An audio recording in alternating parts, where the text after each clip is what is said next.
Unplugged, here we go. Put it in the crew, exclusive interview. Welcome to the show, let's have some fun. Sweep Unplugged starts now.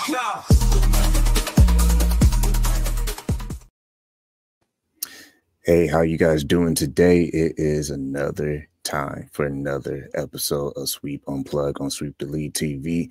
Man, we're going to be talking about sports today, and we have a woman in business, CEO herself, Kate Allgood. Kate Allgood. She is the CEO of Quantum Perfomance Incorporated, and you're going to learn everything about not just what she does with her brand, but all the people that she gets to inspire and make an impact on. Little background on her. She is a sports athlete herself. She grew up playing hockey at the age of 2, excelled in organized ice hockey by 6. She was recognized as one of Canada's top female athletes. Later on in life, she was a potential contender for the 2010 Winter Olympics. And we thought that was enough. She is a rock star, 2 master's degrees in psychology, 14 plus years of experience in mindset coaching. She also is an expert in mental toughness and high performance coaching. Before we take up too much time on this, I have one more thing. When it comes to client experience, she has worked with some of the most elite clients across various fields, including MLB, NFL, NHL, UFC, Supercross, motocross, and LPGA, and also military. So it's a true honor having our guest today, Kate Allgood. How you doing tonight? I'm doing fantastic. Thanks so much for having me. Man, I had to hurry up and wrap it up. It's almost 2 minutes into the segment. So first and foremost, we're blessed to have you on. Someone like you to have that kind of list on your portfolio, and just the ambitions clearly there at a young age, playing hockey at 2. I was probably eating ice cream or something. But first and foremost, kind of share the audience a little bit about the background of how you got started with Quantum Perfomance Incorporated.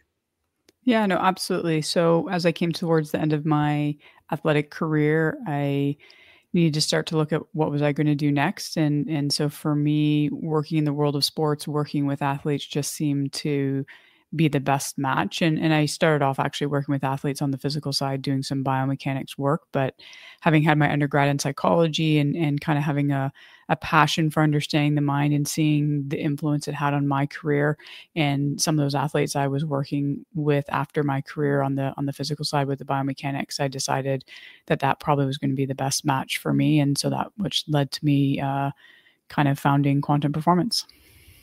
When you think about mental skills, I mean, not only did you know that firsthand with your personal experience, but dealing with clients, what mental skills are essential for responding effectively under pressure, especially as someone that has been able to see that personal experience? Yeah, I think 2 really stand out. Number 1 is confidence. I think anybody, no matter if you're a high school athlete or the professional athletes I worked with, the ability to be confident in yourself and the ability to be confident to deal with the obstacles that are going to come your way, because that's inevitable. And then number 2, your ability to manage your focus and to make sure you are focusing on the right thing at the right time, because that is one of the biggest things that will get impacted under pressure is what are you paying attention to? Do you start getting in your head or focusing on distractions or the mistake you just made? So being able to focus on the right thing at the right time, staying present, that's also very, very important. A lot of times athletes, fans, we get to see them just do their thing once the bright lights hit and it's game time. But we don't get to see the behind the scenes, the grind, the work ethic, the training, overcoming hurdles when they get injured. When you look at from the athlete perspective, when you think about emotional regulation, how do you see athletes being able to manage their emotions, and especially like fear or anger if they are trying to recover from an injury? How can they do that as far as being be able to respond more effectively? Yeah, there's a number of ways, but you're correct. The ability to control your emotions and have that arousal control, whether you're in the middle of the game or dealing with injuries, is really, really important. I think there's a couple of things. One, meditation. It's definitely one of the best ways to learn how to manage yourself and manage your emotions, to be able to detach from them so that you can kind of view them and observe them without judgment, and then be able to make a decision if you want to, obviously respond or react on that emotion, or make a different choice in that moment. I think journaling is also a great thing to deal with managing the thoughts that you have and maybe the emotions that you also have. And if someone is injured, another thing that's going to really help them is to make sure that they're still creating routines and structure and goals around that injury that they're dealing with, because a lot of the time for an athlete, they've been in such a structured, and they have a goal for that season, and then it's all got kind of thrown out the window with the injury, so they have to kind of readjust, and during that time period make sure they kind of are keeping things pretty similar to how it would be if they weren't injured. You have a website that our audience can visit, qpathlete.com. And understanding that you don't just work with clients who necessarily are about athletic background, but you also for sports and life professionals. So my next question for you would be, when you think about high performers and how they deal with pressure, how do top performers maintain that focus and composure in high stressful situations?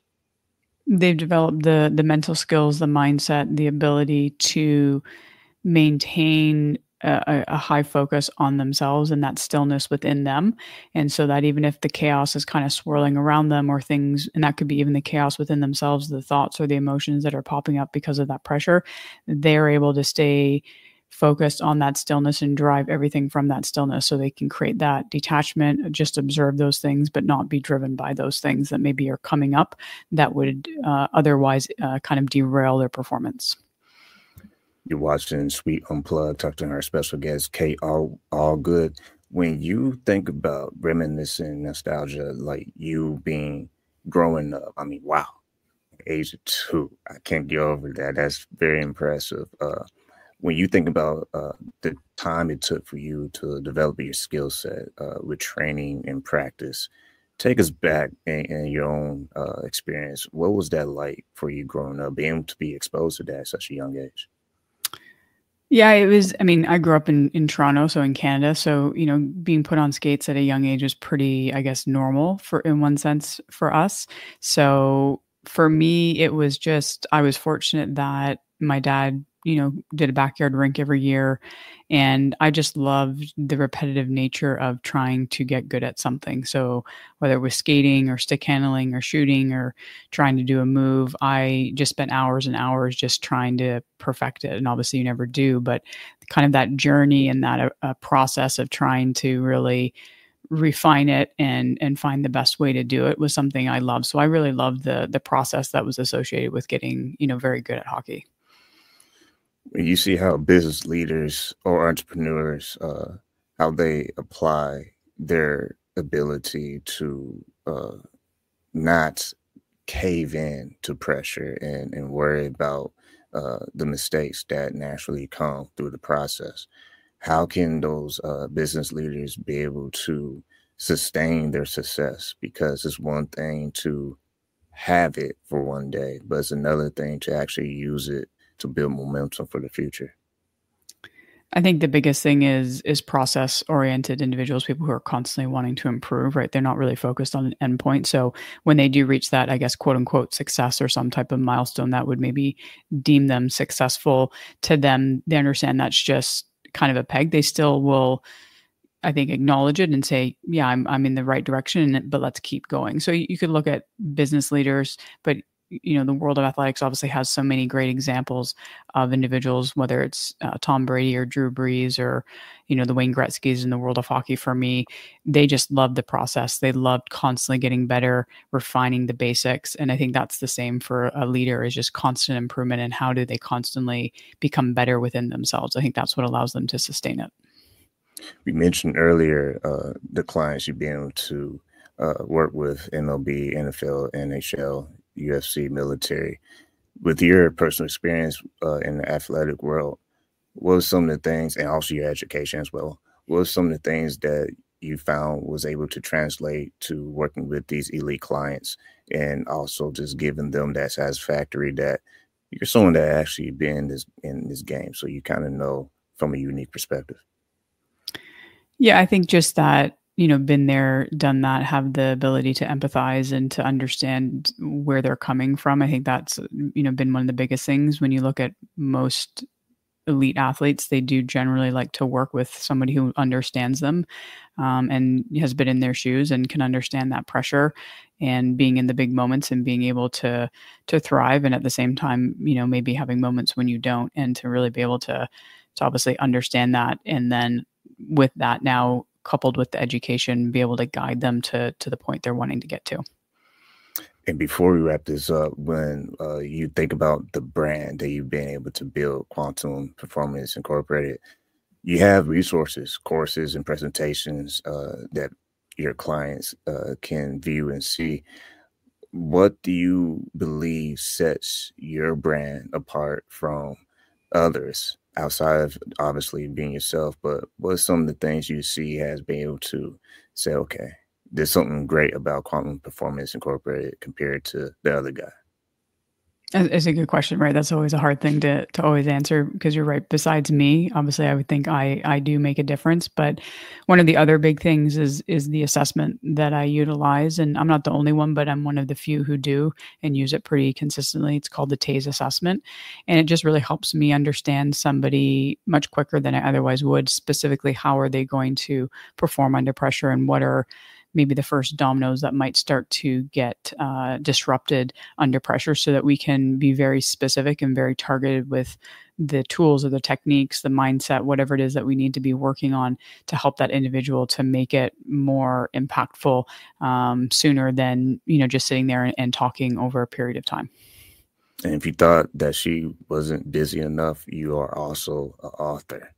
If you can kind of breeze through some of the books you were able to publish, and how can our audience viewers be able to get those books?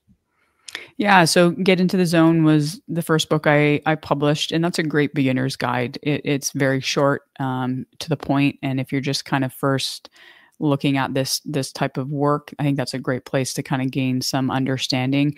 And then I built a little bit off of that on Fortitude. But then my most recent book is The Athlete Within. So it's a much more comprehensive book, because it was kind of 14 years in the making to create what I understood. And what I do understand is really the key areas that someone needs to focus in on to perform at a high level. So if you're a beginner, I'd start with maybe Get Into the Zone. If you're more advanced, The Athlete Within is a great book. You When can you get them at Amazon. Sorry. oh, no worries. Yeah, make sure you get those at Amazon.